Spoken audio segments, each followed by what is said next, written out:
शाम ढल चुकी थी। शहर की रोशनियों से दूर 4 दोस्त अली, फैसल, जुनैद और कामरान एक पुरानी जीप में घने जंगल की तरफ जा रहे थे।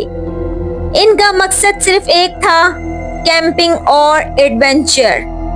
अली जो सबसे ज्यादा जोश में था बोला, यार सोचो तो, पूरे 2 दिन यहाँ मोबाइल सिग्नल से आजाद, मजे आ जाएंगे। फैसल जो हमेशा थोड़ा मोहतात रहता आहिस्ता से बोला, उम्मीद है, मगर मैंने इस जंगल के बारे में कुछ अच्छी बातें नहीं सुनी हैं। जुनैद ने हंसते हुए कहा, अरे छोड़ो फैसल, सब पुरानी बातें हैं, लोगों के वहम हैं। चलो पहुंच गए हम। जीप एक छोटे साफ किए गए हिस्से में रुकी।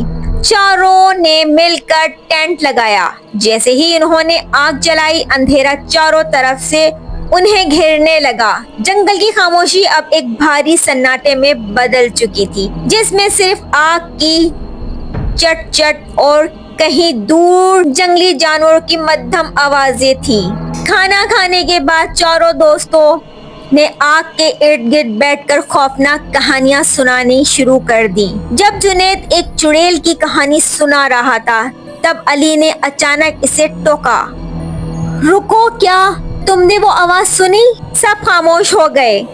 आग की रोशनी में इनके चेहरों पर खौफ के साए झलकने लगे। कौन सी आवाज? फैसल ने दबे लहजे में पूछा।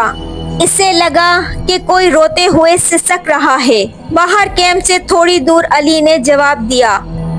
जुनैद जो हमेशा बहादुर बनने की कोशिश करता था, हंसकर बोला, वहम है तुम्हारा अली, कोई जानवर होगा। चलो बहुत हो गई मुहिम जोई, अब सो जाते हैं। उन्होंने सोने का फैसला किया। अली, फैसल और कामरान एक ही टेंट में और जुनैद दूसरे में चला गया। रात के तकरीबन 2 बज रहे थे। कामरान की आंख खुली। इसे लगा जैसे कोई इसका नाम फुसफुसा कर पुकार रहा हो, कामरान, कामरान। आवाज बहुत करीब से आ रही थी। वो घबरा कर उठा और अली को झिंझोर डाला। अली उठा, कोई बाहर है। अली ने नींद में करवट ली। तुम्हारा वहम है कामरान, सो जाओ। मगर आवाज अब भी आ रही थी और मजीद करीब से। कामरान कांपते हुए टेंट से बाहर निकला। पूरा अंधेरा था। चांद की हल्की सी रोशनी थी, घने दरख्तों के दरमियान जमीन तक भी नहीं पहुंच पा रही थी। अचानक 2 चमकती हुई पीली आंखें इसके सामने जाहिर हुईं। वो बिल्कुल बेजान, सर्द और गोल थीं। टेंट से सिर्फ 2 कदम के फासले पर। कामरान का गला खुश्क हो चुका था। वो चीखने ही वाला था कि अचानक कुछ लंबी ठंडी उंगलियां इसके हाथ पर लिपट गईं। ये किसी जानवर का लम्स नहीं था, ये किसी मरे हुए इंसान का छूना था। कामरान की दबी हुई चीख सुनकर अली और फैसल घबरा कर उठ बैठे। जब उन्होंने देखा, कामरान टेंट के दरवाजे पर खड़ा कांप रहा था। इसका चेहरा सफेद पड़ चुका था और वो हल्की सी आवाज में बोला, वो इसने मुझे छुआ, वो यहाँ था। जुनैद भी शोर सुनकर अपने टेंट से बाहर आ गया। क्या हुआ है? रात के इस वक्त कैसा शोर मचा रहे हो? अली ने इसे सारी बात बताई। जुनैद ने फ्लैश लाइट उठाई और हिम्मत दिखाई। उस तरफ रोशनी डाली जहां कामरान ने इशारा किया था। कुछ नहीं था। देखो, वहां कुछ नहीं है, जुनैद ने कहा। तुम लोगों का वहम होगा। मगर जैसे ही इसने टॉर्च नीचे की जमीन पर गीली मिट्टी पर एक निशान दिखाई दिया। ये आम इंसानी कदम का निशान नहीं था, ये एक लंबा नोकीला निशान था जिसमें बड़े नाखूनों की गहराई लकीरें पेवस्त थीं। जुनैद का रंग उड़ गया। वो सब जंगल के बीचों बीच थे और वहां इनके सिवा कोई और इंसान नहीं था और ना हो सकता था। अचानक जंगल में हर आवाज बंद हो गई।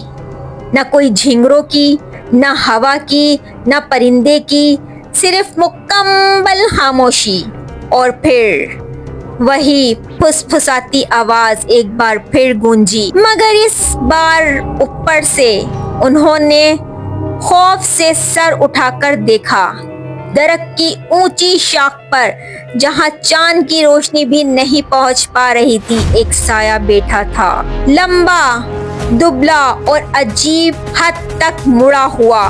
इसकी पीली आंखें अब भी इन्हें घूर रही थीं। अचानक इस साए ने एक ऐसी चीख मारी जो इंसानी नहीं थी, जिसमें दर्द, भूख और गुस्सा सब शामिल था। चारों दोस्तों ने एक लम्हा भी जाया ना किया। वो सीधा जीप की तरफ भागे, ना टेंट उठाया ना सामान, सिर्फ अपनी जान बचाई। जब वो सुबह की पहली रोशनी में जंगल की हद पार कर चुके तो अली ने जीप रोक दी। सब हाँप रहे थे, पसीने में डूबे हुए थे। मैंने अपनी आंखों से देखा, कामरान ने कांपती आवाज में कहा।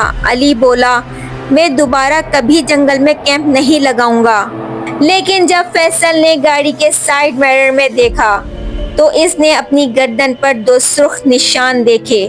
वो खून के नहीं थे, बल्कि उस साए की गिरफ्त के निशान थे। वो अब भी इनका पीछा कर रहा था, इनके ख्वाबों में, इनकी नींद में और इनकी खामोशी में।